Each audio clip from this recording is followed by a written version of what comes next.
ওরা ওই সাইডে থাকে, আমরা এই সাইডে থাকি। আমরা এই সাইডটাতে থাকি, ওরা ওই সাইডে থাকে।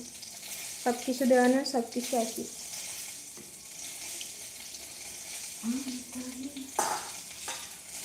আলাদা কারণ বলতে গেলে এখন সন্ধে হয়ে যাবে গল্প শুনলে।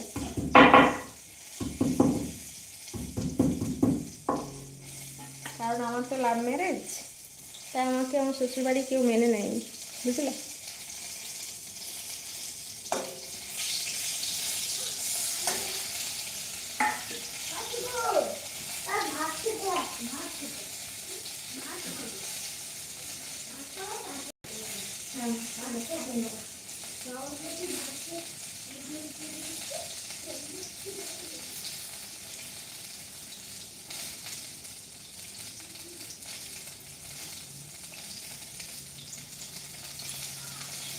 আমি তো ওটাই বলছিলাম, বুঝতে পারলাম ম্যাডাম। এবার